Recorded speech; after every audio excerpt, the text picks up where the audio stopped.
আসসালামু আলাইকুম এভরিওয়ান, কেমন আছেন সবাই? শুভ সকাল সবাইকে। প্রত্যেক দিন সকালে উঠে নাস্তা বানানো, এটা যেন প্রত্যেক দিনের রেগুলার রুটিন।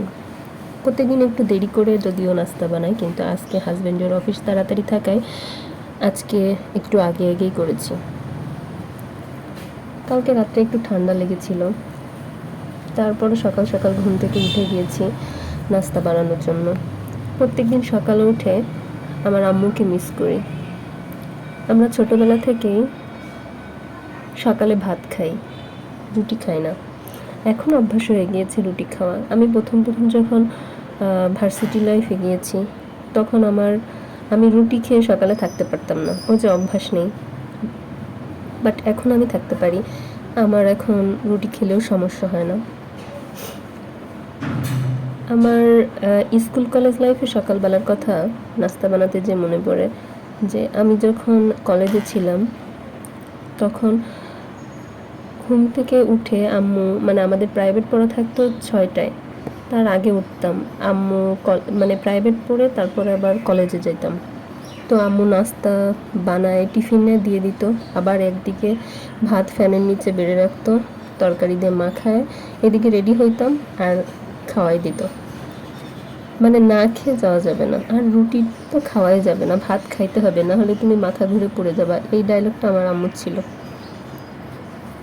আমার ভাই আমাকে সব সময় খাওয়াই দেওয়া লাগবে, বাইরে যাওয়ার সময় এমন কোনো দিন নাই যে আমরা না খেয়ে কোনো দিন বাইরে বের হয়েছি। বা ইভেন এই যে ভার্সিটি লাইফ বা বিয়ে হয়ে গেছে, বাসা থেকে কোনো দিন জার্নি করার টাইমেও সে প্রত্যেক দিন রাত 2টায় উঠবে, 3টায় উঠবে, পথে কী খাবো, সকালে কী খাবো, সব কিছু রেডি করে রাখবে। তো এখন মনে হচ্ছে যে আস্তে আস্তে মা পর্যায়ে চলে যাচ্ছি, যে সকালবেলায় আমার রান্না করতে হবে, নাস্তা বানাইতে হবে, এই আর কি। আপনাদের কারো কি এরকম স্মৃতি মনে করে যে রান্না করতে যে মার কথা মনে পড়ে? আমার মনে পড়ে, তাই আপনাদের সাথে শেয়ার করলাম। এই যে আমি রুটি বানাচ্ছি, আমার রুটি গোল হয় না, অতটা ফুলেও না, যাই হোক, যা হয় আর কি, খাওয়া যায়। রুটি, চা, বাচ্চার একটা ডিম সিদ্ধ করি, ভাত রান্না করি, কারণ ও রুটি খাইতে পারে না। একটু ছোটোবেলায় রুটি খাইতো, এখন আর খায় না।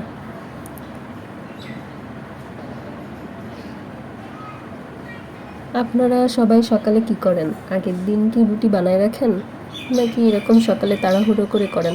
আমার যদিও হাজার সকালে কাজ থাকে, আমার 1 ঘন্টা 10-15 মিনিটের মধ্যে আমার রান্না, থালাবাটি ধোয়া সব কিছু হয়ে যায়। আমি আবার একটু দ্রুত কাজ করি। আমার শাশুড়ি সবসময় আমাকে বলে যে এত তাড়াহুড়া করবা না কাজে, তাড়াহুড়া করে এই আগুনে হাতে সেকা লাগবে, এটা হবে ওইটা হবে, তুমি অনেক তাড়াহুড়া করো। এই ছিল আমার সকালের রুটিন। আপনাদেরটা জানাবেন।